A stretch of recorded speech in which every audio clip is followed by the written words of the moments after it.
All right, we are live. Hey, what is up, YouTube boxing family? It is K Rod here. I'm back with another good live stream video for y'all today.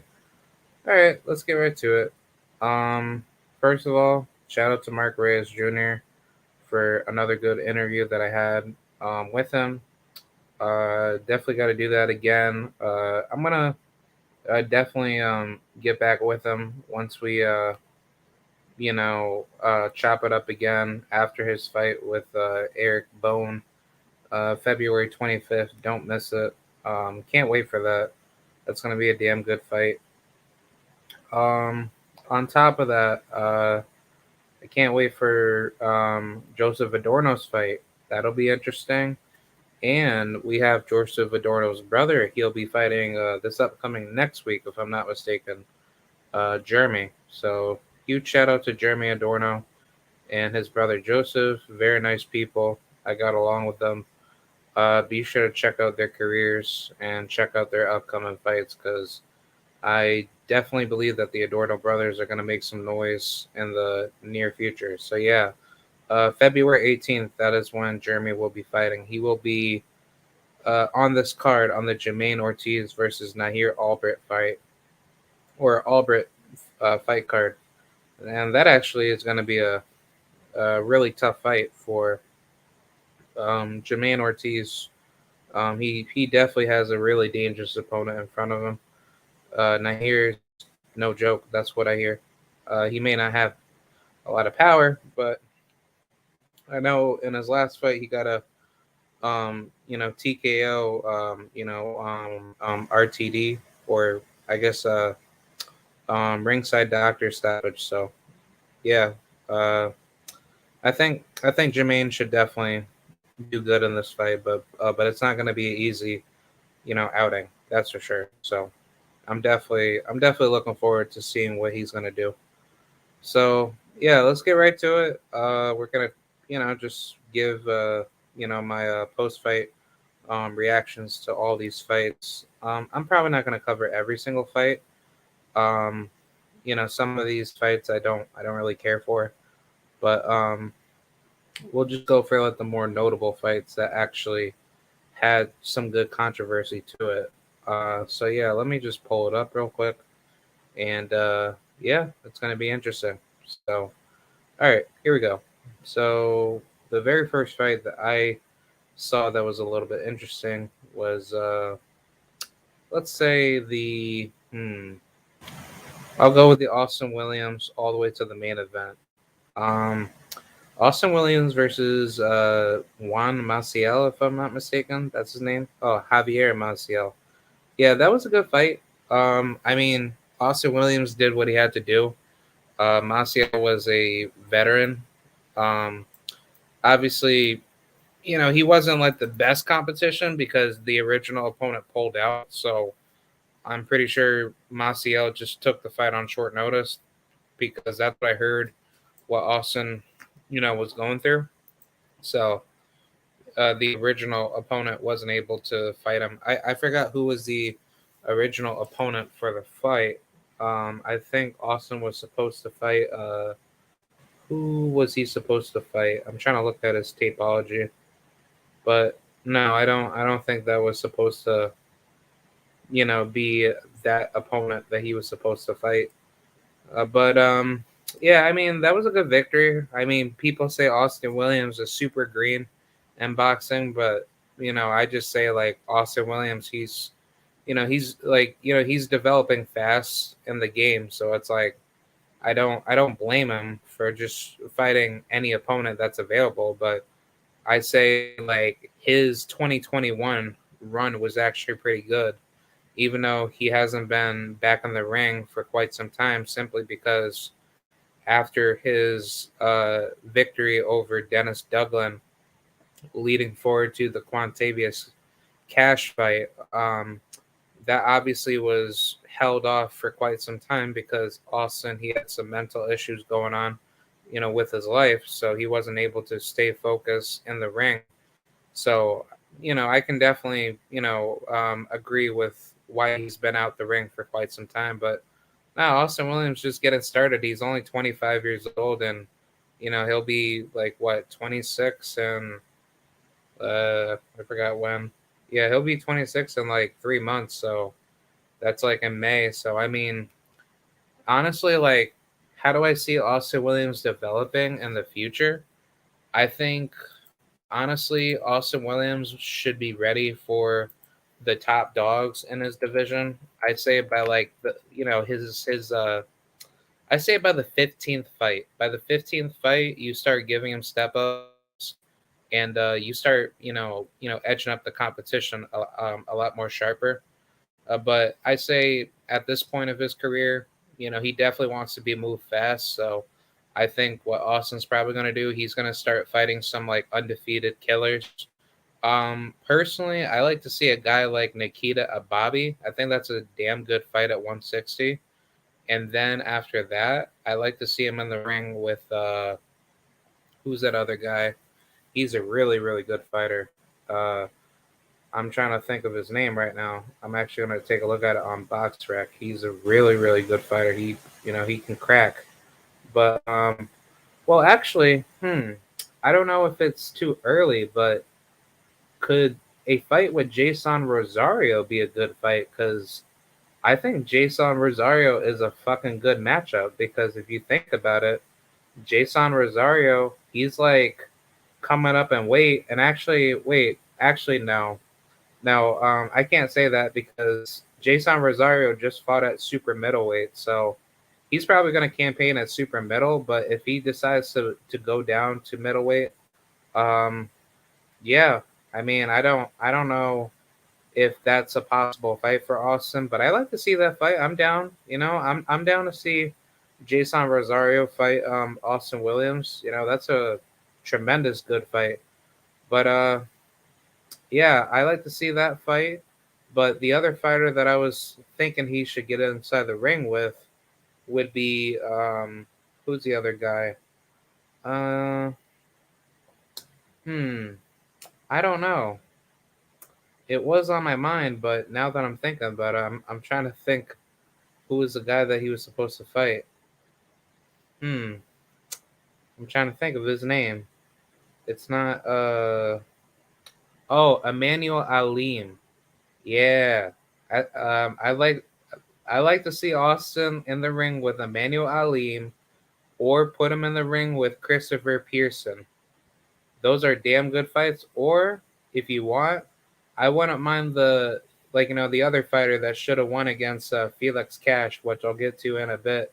Magamet Madiev, that's a good fight. And hmm, who's another good fighter? I don't know, but I like to say maybe Hugo Centeno. That might be pushing it because Hugo he can hit. Like Hugo, Hugo's not he's not like the biggest puncher in the world, but that guy is so super long and he has really, really good timing on his shots. And I don't know, man. I think Hugo versus Austin's a good fight.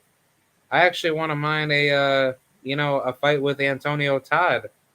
He obviously got a good upset win over Hugo Centeno, so why not? I think honestly, like wherever Austin moves to the right direction to get to a world title, he's gonna just like show out in these fights because how I see Austin Williams develop is that he's gonna have like almost like a Errol Spence development in his career where he's gonna keep getting better and then his skill set is only going to bring him further to where he needs to be. So I think you put him in there with some undefeated guys that are, in his range to, definitely be up there with him. I think you're good. You're definitely going to start seeing a higher progression rate of Austin, turning into a better fighter. See now, I also want to mind another fight with maybe Lorenzo Simpson. I think Lorenzo Simpson is a good fight, but I mean realistically on the Matchroom stable, I think a Nikita Ababi is a really good stylistic matchup.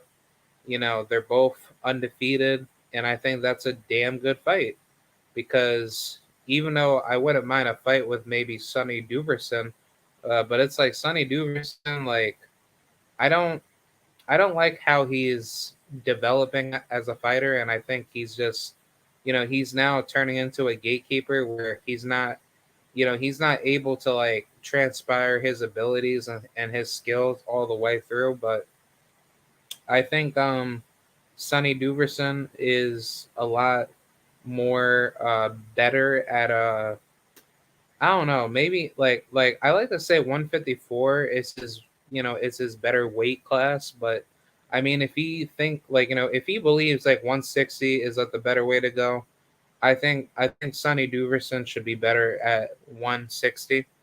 But, start fighting guys that are like in your range of just trying to get back up into the rankings and, keep developing your career. But I think Sonny, like I think Sonny Duverson versus Austin Williams is a like yeah, that's a damn good fight. But no, Austin Williams did a very good job.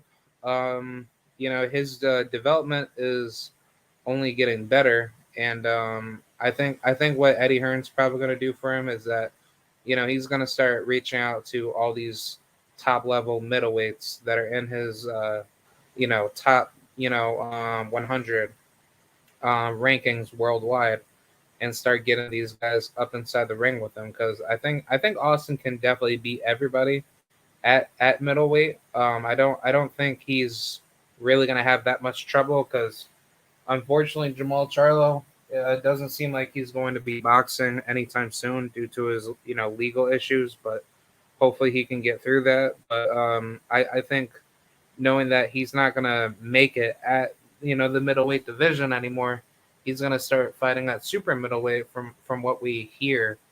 I think the new champions that will be taking over middleweight will probably be, I say, Jaime Munguia. Obviously Andre, he's out the picture. Maybe Lara. I know Lara actually has a WBA regular belt right now, so I mean he's kind of just chilling. And I mean it's almost been a year since he's been in the ring, since last May of 2021 of last year. So hopefully we get to see Lara back in there. Otherwise, he should probably just hang it up. But yeah, I think Lara can make some noise. I guess Lara wants to become, probably undisputed of some sort. But I mean, like the state of the middleweight division looks pretty weak. No, nobody to really look at to say that that these guys are going to be a problem in the division.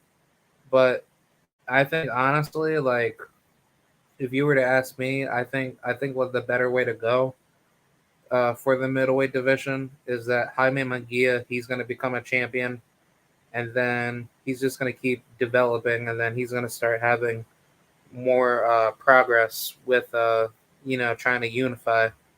But I think honestly, like Carlos Adames, he's definitely going to become a champion. You might see Sergey Dervyachenko in the future. I don't think he should be fighting anymore. Obviously, he's been robbed so many times, and he should have been world champion by now. But I think you're definitely going to see him in the mix. Liam Williams. I don't think he's going to be that good at the middleweight world championship title level. But I think honestly, like knowing that he had two back-to-back losses with Eubank and Andrade, I think Liam should definitely hang it up.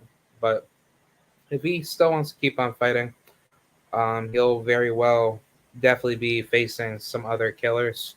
I think honestly, Janabek, he's gonna probably fight whoever's in line for the WBO for the title position. And actually looking at the rankings for for the middleweight rankings for the WBO. Um, hold on, give me 1 second. Middleweight rankings WBO. Who is there? Okay, right here on Box.live. I don't really like using Box.live, but they're decent. when it comes to like, the latest rankings for the middleweight division. But yeah, right now we have Jaime Munguia and Janibek Alimakunili at 1 and 2, and then we have Esquivel Falco, and then this Dingham guy. I don't know who the hell he is. And then Chris Eubank, Carlos Adames, and Liam Williams, Felix Cash, who's actually ranked number 8, and I guess he got bumped up to number 7 because it says like a +1 next to his name.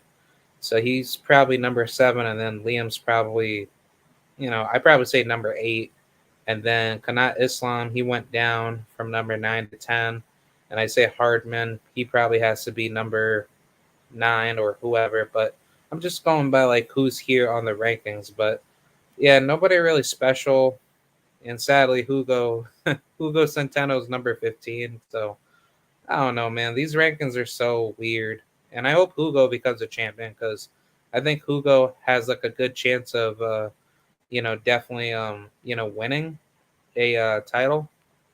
But from what I heard is that if Andre's gonna vacate, then it's probably gonna be Jaime versus Janibek, or Janibek will just probably end up facing who else? I'd probably say honestly, like it's probably gonna be Janibek versus Falco, and I mean Falco, he's not that big of a risk, but I think Falco will present some challenge to Janibek, but Janibek, he'll very well end up winning a title, and then he's gonna start probably facing, let the number 1 mandatory, and let's just say like Dingham or Chris Eubank. So I think the middleweight division is, it's definitely very weak right now, but it's gonna heat up very soon when we see like when we see like guys like Jermel Charlo or whoever gets into the mix to become, contenders or become world champions. So um, I think, I think honestly, like, the middleweight division is definitely soon to be lit up on fire. But yeah, as far as like the Austin Williams fight, Austin Williams did good. I like to see him back in the ring very soon. If we could see him back in the ring, but like let's just say, I say April, May, that's a good time frame to see him back in. But yeah, good win. Like to see him back in there once again, and very good, performance. Next fight. This fight was very controversial. Ellie Scottney versus Georgialina Guani. I thought this fight was a robbery. Um, Mainly because Georgialina, she's a good fighter. I love watching her fight. Heavily talented, has great boxing ability. She's not that much of a puncher because she's not, really gifted with power. But if she had power, she'd definitely be stopping a lot of these ladies that she's been fighting. But unfortunately, for those of you that didn't know, this is actually her very first fight since. Oh well, actually no. She actually lost, her recent fight back in December of 2021. Yeah, of 2021 to Jennifer Miranda, which that was very surprising. That was some Spaniard chick that she lost. I don't know how she lost that fight, but yeah. Ellie Scottney, this fight was very controversial, mainly because Ellie Scottney, this is her very first 10 rounder, and she didn't look that good. I thought Ellie was getting beat to the punch, and I thought Georgialina did what she had to do to give her problems, and she made it, a war. But the problem is that in the UK, when you're trying to outpoint somebody to a decision, 9 times out of 10, you're not probably going to win because you're going to get screwed over by the judges. And 9 times out of 10, when British fighters do get tested, they end up getting gifted undeserved unanimous decision victories. So, like my problem is, Ellie Scottney, I like her as a fighter. She's very heavily gifted and she knows what she has to do in the ring. But the fight that she performed against Georgialina, she wasn't winning the fight. She was getting outpointed, definitely by the jabs. If you look at the amount of jabs that she got hit with versus Georgialina getting hit with, the fight clearly showed that Ellie was getting outboxed, and Georgialina, she did what she had to do. But unfortunately, the judges did not see that, and Georgialina gets another loss on her resume. So this is why that boxing really needs to be held accountable more. But that was a really bad, judging over in the UK, where Georgialina, she was doing what she had to do, and Ellie, she got, I think she suffered a cut in her left eye in the third round, and then she got deducted 1 point for holding in the 10th, which that was good by the referee. I think honestly, she should have got another point, deducted in the ninth round because she was doing it more often in the ninth. But yeah, I think honestly, like the judges were favoring Ellie Scottney, and obviously matchroom fighters are like treated like top ranked fighters. They always have their politicized fighter always win for no other reason than to just say, well, this is our fighter, and we could do whatever we want for this fighter. So we're gonna favor this particular fighter. So I thought Ellie did not win this fight, and I think she should definitely run it back with Georgialina. And I mean, Georgialina, she is a former world champion, by the way. She beat Deborah Dionysius. That was back in the super flyweight division, but that was a good win. She definitely did what she had to do.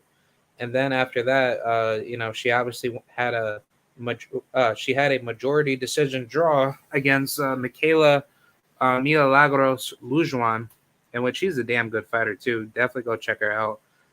Very very talented, very very good fighter. She's only 22 years old and she's doing amazing. She's current, I believe, IBF world champion at super flyweight. Had recently defeated Natalie Delgado, and then Deborah Vanessa Gomez. That was a tough fight. Yeah. So yeah, definitely check her out. She's a really really good fighter.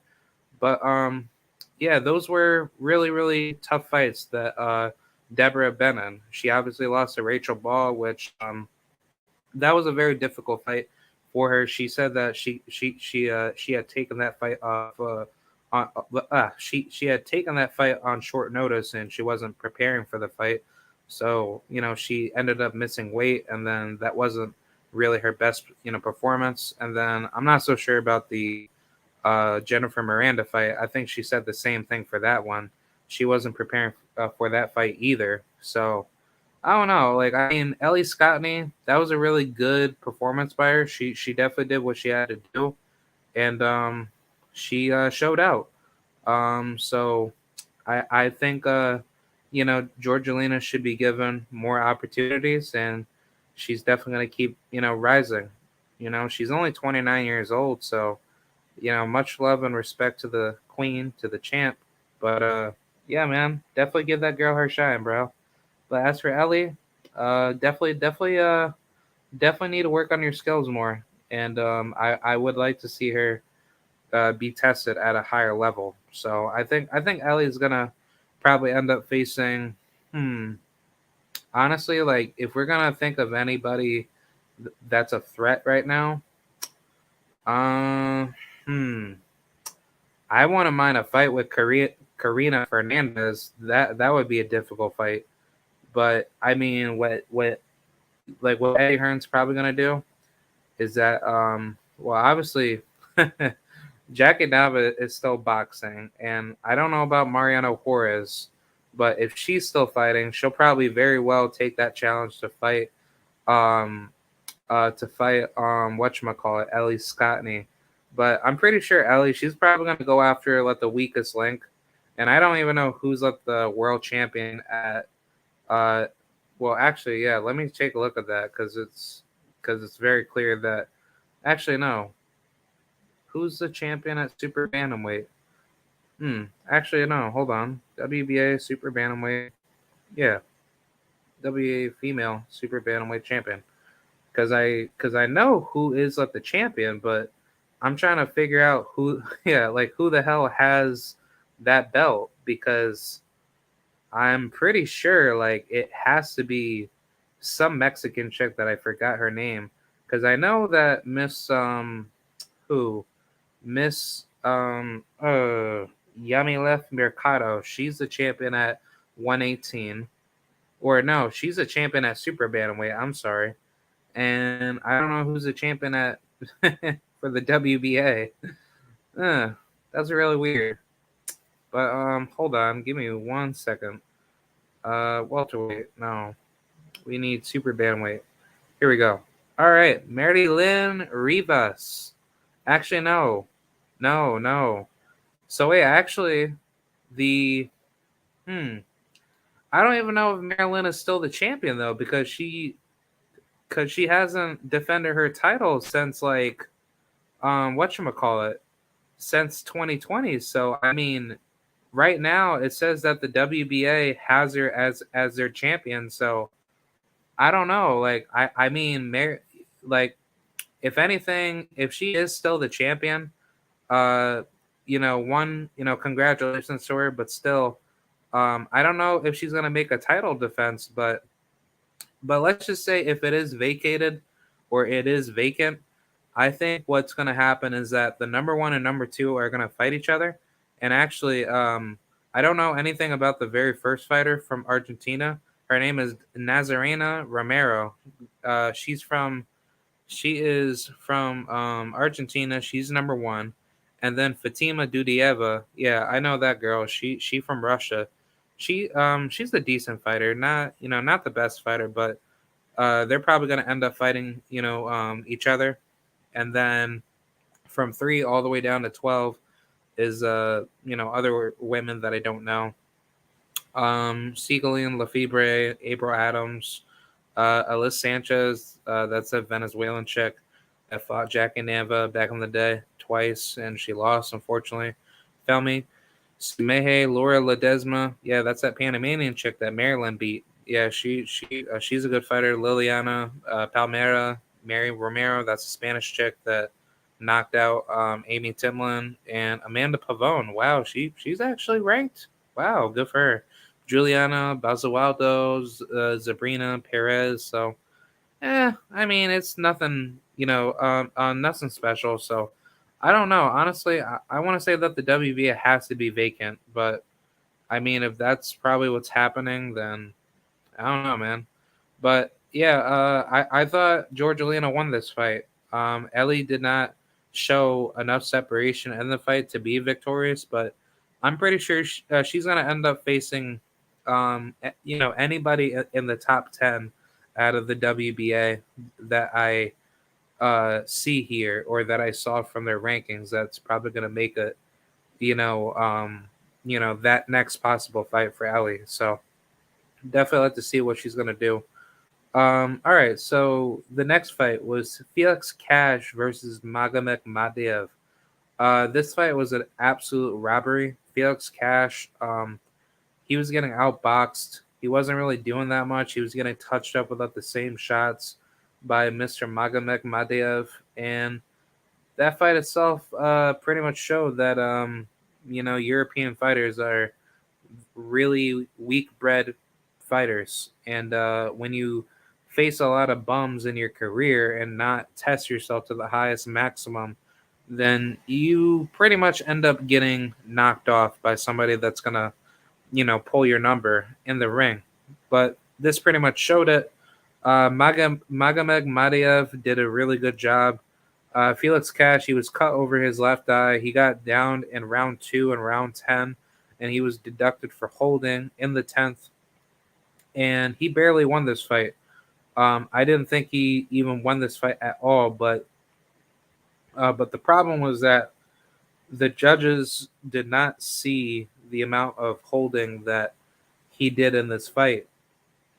And Felix just didn't do a good job either way. He kept getting hit, and he wasn't moving his head. He was pretty much staying inside the pocket the entirety of the fight. And Madiev did what he had to do to try to make the fight a lot more, rough and dirty. And, he had great success on the inside. and he landed some really hard shots onto Felix, and I thought Felix was really close to being down in several portions of certain rounds. But I mean, honestly, like what he showed in this fight is that he can't mess with any of the top killers. In the middleweight division. Um, I think honestly, a guy like Juan Montiel would definitely knock him out.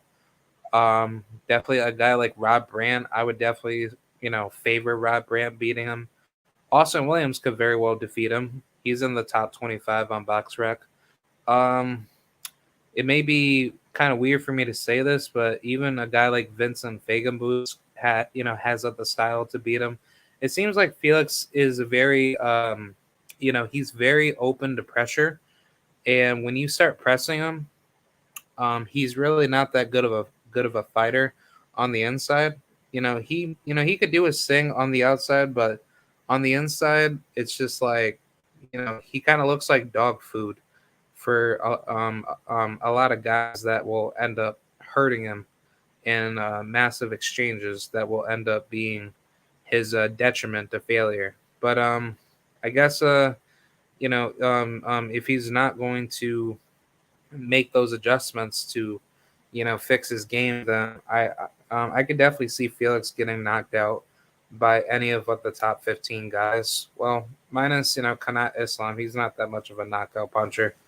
Yeah, it says that he has 22 knockouts, but honestly, at the end of the day, Kanat Islam hasn't really been knocking people out. He's been getting TKO stoppages, but honestly, like his last three fights, yeah, he knocked out two out of his three opponents, but these guys that he fought were not really that good. And I mean, Julio de Jesus Rodriguez, okay, that was a good fighter from the Dominican that was like way past his prime, but still, it's like, I don't know, like, fighters with like, with all these quote unquote good resumes and like these fighters having like all these good, perfect undefeated resumes, you have to like take it with a grain of salt, and you have to, like review the fighters that they started fighting, and then you start to realize that they haven't really fought anybody notable. So, yeah, I don't think Kanat Islam is that good, and I think he's absolute garbage. So, I mean, Kanat Islam could very well stop Felix Cash. Who knows? But definitely Jason Rosario. The more healthy, hydrated, fully bodied type of fighter out of Jason Rosario can definitely stop him. Um, I think even a guy like Majis, Sulecki can easily stop him. Carlos Adames would fold him. Obviously, Charlo would fold him. Eubank would fold him. Lara would fold him. Um, I don't know, man. I mean, honestly, I just thought of that fight to just be an absolute wash, and I thought Madiev got robbed, and I think he deserves his respects, for him putting a good display, even though it wasn't like the best display that I've seen. But yeah, you know what? He did his thing. So now let's move on with the. See, now I don't really care about the co-main event. Johnny Fisher versus Gabriel Nguema. I didn't really care about this fight, but I'll just quickly summarize it to say, like, Johnny Fisher, he's very green in the heavyweight division, and he really needs to start working on his defense and start working on, establishing his jab early and not let a guy catch him off a, exchange. He definitely has power. I will say that he is a very big, super stocky heavyweight. He just needs to work on the boxing fundamentals because regardless of what people try to say like, oh well, he's just young in the game, mate. You can't just say that about him.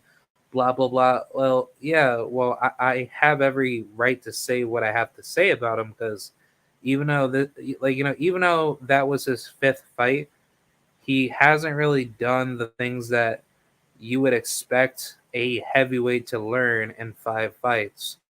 And I mean, don't get it twisted. I understand he's a heavyweight with limited amateur experience, but I wouldn't even say the amateurs even matters because it's just all about what you learn in the pros and how you develop from the training in the pros. Because if you're not learning from the training and you're just going out there just trying to knock fools out, then yeah, you're gonna end up being cocky heading up into your step up fights, and then you're gonna end up getting knocked out. Unless you are skilled enough to be cocky, and then boom, you could actually do very, very well. But um, just based off of how Johnny Fisher is being moved, I think Eddie Hearn is trying to protect him as much as he can. Because obviously, if you bring this boy out here to the States, like him facing a Sonny Kanto would sleep him. I wouldn't even see him scale well against a hmm. Honestly, like I don't even think if he faces Steven Torres would give him trouble. I even wouldn't mind. Uh, I mean, a Guido Villanello could definitely give him problems, but if he could catch Guido, he could definitely sleep him. Um, phew, I don't even know, man. I mean, honestly, like I wouldn't even want to see him in there with a guy like, hmm. I wouldn't even mind a Joey DeWejko, but Joey DeWejko, he got fast hands and he's a stocky heavyweight, and I think that would give him problems. But yeah, man, I don't know. Salute to flawless mentality, uh, Dr. Mark, right?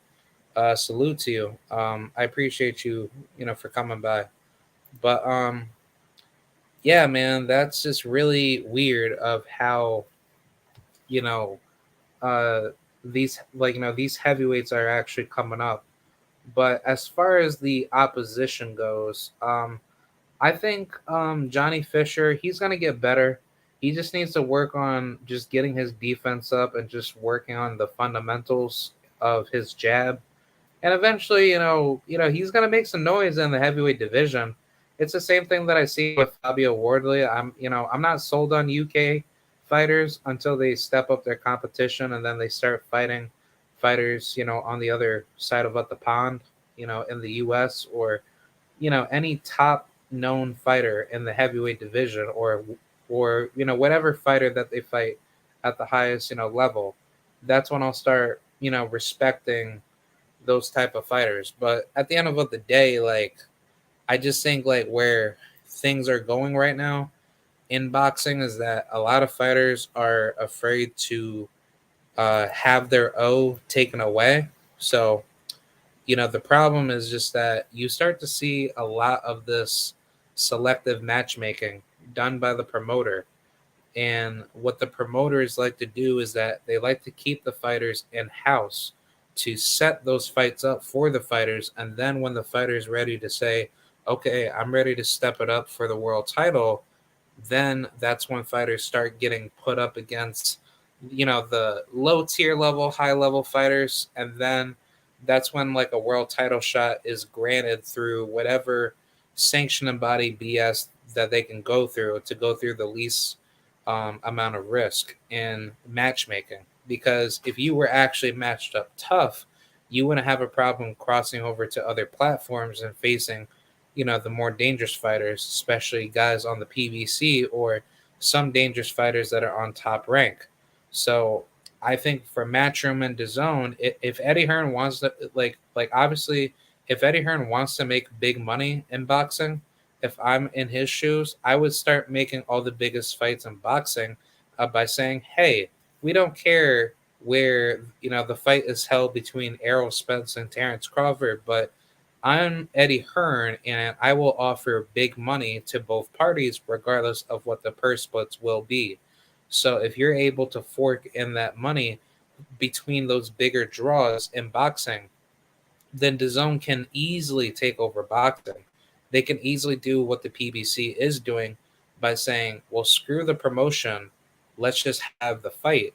And if the fight is made with, proper negotiations on the table, then yeah, then the fight can be easily promoted for free. And you could also have so many people pay into the subscription on DAZN to say, hey, if you want to see Errol Spence versus Terrence Crawford, be sure to support our subscription and we'll do the rest by promoting the fight through the fans, because that's really the biggest problem in boxing. When these fighters are on the come up, they don't get these certain type of fights that we want to see, but then when it's time for them to step up, promoters try to find these little loopholes to try to set their fighter up to be promoted a certain type of way to prevent the amount of risk being put onto the fighter. And that's really how it is, because if you compare it to the UFC or MMA, at least MMA is just straight up, okay, you fight whoever's in front of you and you have to fight the best, because the matchmaking is marketized by having the best fighters be forced to face each other. So if boxing had like a universalized system where you didn't have all these like politicized matchmakers in the sport, and you just had a universalized set matchmaking system where everyone had to fight each other regardless of where you are in the rankings. And I mean, if you get rid of sanction bodies, in the process of having, promoters, and just have universalized matchmaking where it's just set up by a league per se, that would make the sport a lot better, in my honest opinion. But I just think as of now, we just have to work with what we have, and we have to stop letting the promoters tell fighters what to do. We need to start, speaking up as a large community of fans to say, hey, we want these fights, and we don't want PBC or DAZN to block these fights. If they're going to block the fight, then, we shouldn't be supporting those fighters that we don't want to see, for, our own money as a consumer for them. But that's very much what I have to say on that note. But let's move on to the main event between Danny Jacobs and John Ryder.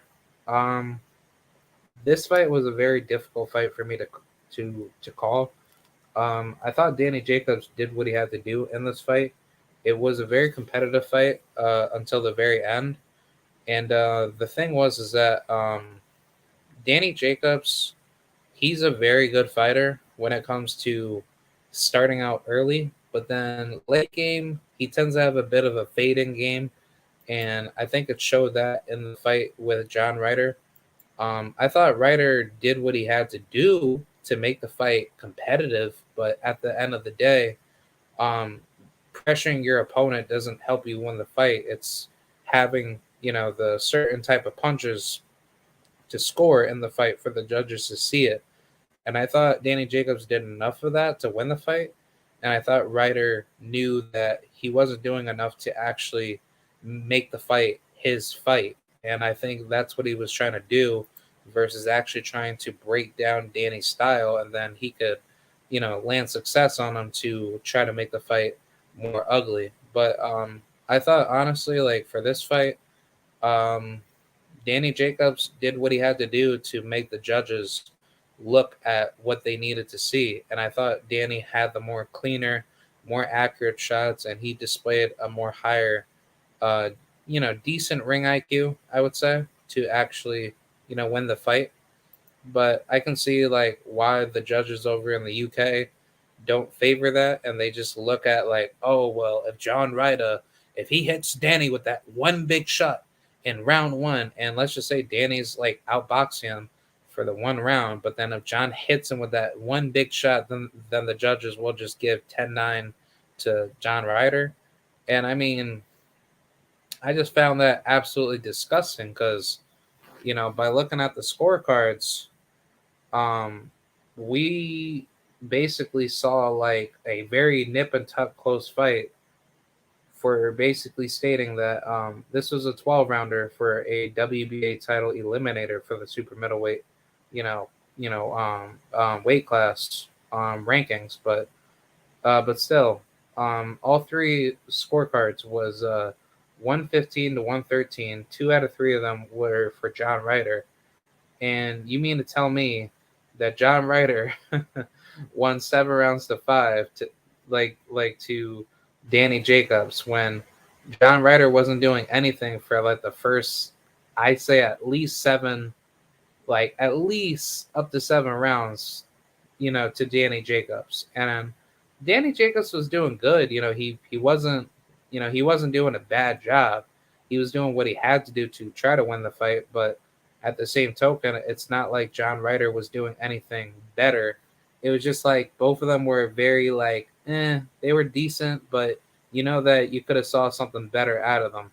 So my final points on this is that the judges really did a bad job over in the UK, and I think like the only fight that I would say that was rightfully just to be viewed as a win was Austin Williams knocking out his opponent. But the rest of them, yeah, it was just absolutely terrible, very bad judging, and that definitely needs to be cut out because I don't see how people over in the UK can enjoy boxing, and then you guys cheer on your own fighters that shouldn't have won that fight at all, and then you guys say, "Oh well, he did a good job, and he outboxed him, and even though that he got beat up so bad, he still won the fight." Yeah, like I don't know, man. Honestly, like judging in the UK to me sounds like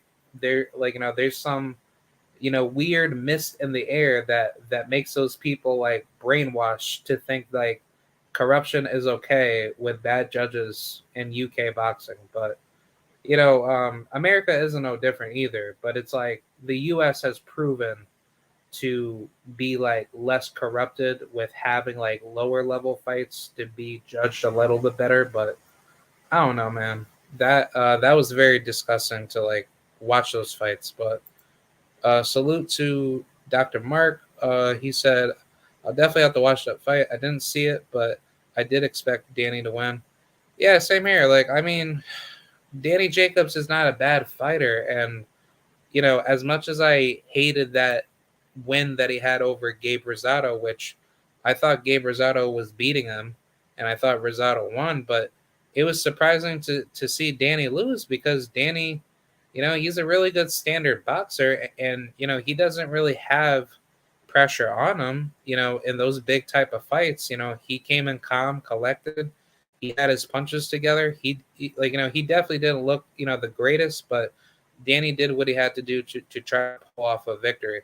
But obviously, when you're going to the UK, it's like for fights that are close like that, they end up trying to screw you over to make it harder for you to win. So, I mean, honestly, I hope Danny can come back because I think he could beat some guys at super middleweight. I would even think he would give a guy like Edgar Berlanga trouble because I think Edgar Berlanga against the Steve Rolls would probably be similar to what Danny Jacobs will probably do to some of these guys at super middleweight. But I mean, I don't know.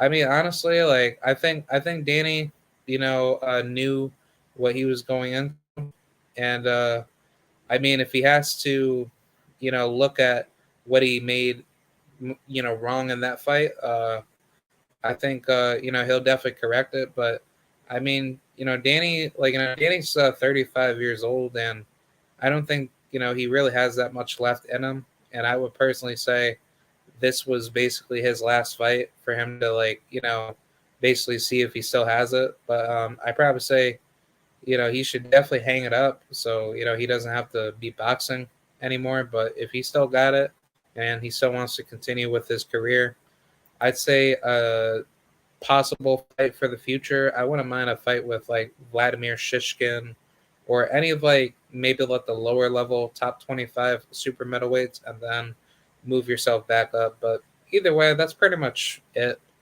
Um, it was a decent night of fights. I definitely can't wait for Mr. Jermaine Ortiz versus Nahir Albrecht. Those fights are going to be absolutely good. And obviously, we got Israel Adesanya versus Robert Whitaker too. So that'll be good fights tonight. And yeah, also the Super Bowl is on tomorrow. I don't know if I should probably cover that. I'll probably do do like a post game reaction to it. But yeah, that's pretty much it. I hope you guys enjoy the stream. I will see you guys later. And salute to the mighty LDBC. Peace. And I'm out.